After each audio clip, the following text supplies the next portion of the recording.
Félix-Antoine Tshisekedi Tshilombo, connu aujourd'hui sous le puissant surnom de Fachi Béton, fils de Maman Marthe Kassalou et du héros national Étienne Tshisekedi, a été élu président de la République démocratique du Congo en décembre 2018.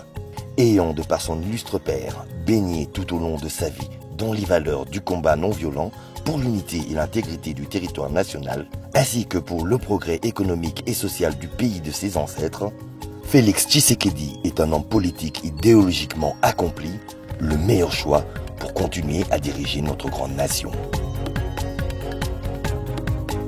Le premier exploit de Fachi a non seulement été d'avoir remporté la présidentielle dès sa première participation, mais surtout d'avoir réussi à devenir le premier chef d'État de l'histoire de la République démocratique du Congo à obtenir pacifiquement l'impérium détenu depuis 18 ans par son prédécesseur.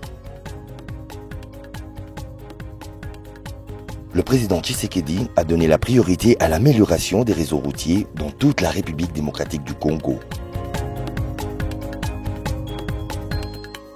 Sous sa direction, des progrès significatifs ont été réalisés dans la réhabilitation et l'extension des principaux corridors routiers qui sont essentiels pour relier les régions, améliorer le commerce et faciliter la circulation des biens et des personnes. Sous sa férule, le président Tshisekedi a créé les zones économiques spéciales à Maluku et à Kinmalebo afin de promouvoir le développement économique de la ville de Kinshasa avec la création des milliers d'emplois.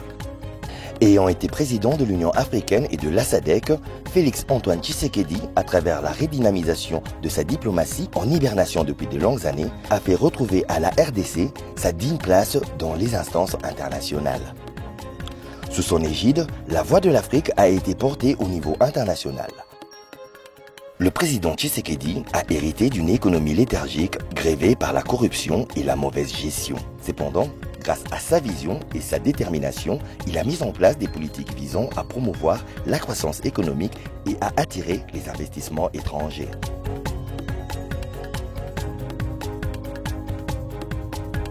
Le président Tshisekedi a organisé en octobre 2022 le concours des magistrats, plus de 2000. Les forces armées congolaises, FARDC en sigle, sont un domaine crucial sur lequel le président Tshisekedi s'est concentré en vue du contexte d'agression continuelle du pays voisin, le Rwanda, à l'est de notre pays. Le président Tshisekedi a reconnu l'importance de fournir un soutien et des ressources adéquates aux soldats servant dans les FARDC.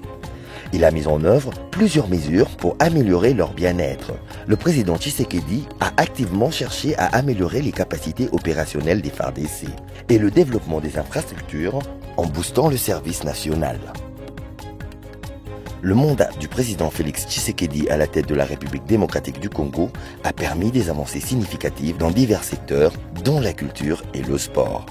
Fait marquant et historique, la rumba congolaise a enfin été inscrite au patrimoine mondial de l'UNESCO.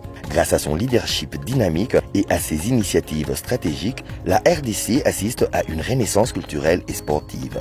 Le meilleur exemple est le franc succès de la tenue des 9e Jeux de la francophonie à Kinshasa en août 2023 qui a su redonner à la RDC son rang sur la scène sportive internationale. Depuis l'historique combat entre Ali et Foreman en 1974, la République démocratique du Congo n'avait plus été la scène des manifestations sportives de pareille envergure.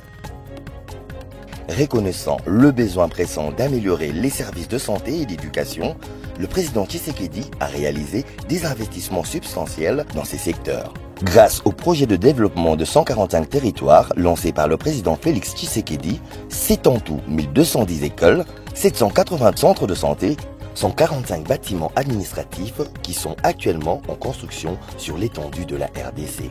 C'est dans l'élan de son programme de gratuité de l'enseignement pour tous que les efforts visant à améliorer le système éducatif, à augmenter le taux de scolarisation et à investir dans la formation et le développement des éducateurs ont permis de préparer la RDC à un avenir meilleur. En effet, l'on estime à près de 6 millions le nombre d'enfants ayant regagné le chemin de l'école, tout en reconnaissant l'ampleur de la tâche qui reste à accomplir pour emmener chacun des citoyens congolais à jouir pleinement du potentiel extraordinaire dont l'Éternel notre Dieu a doté notre pays, que ce bilan, si élogieux soit-il, n'est rien à côté de ce que nous pourrons réaliser encore ensemble avec lui.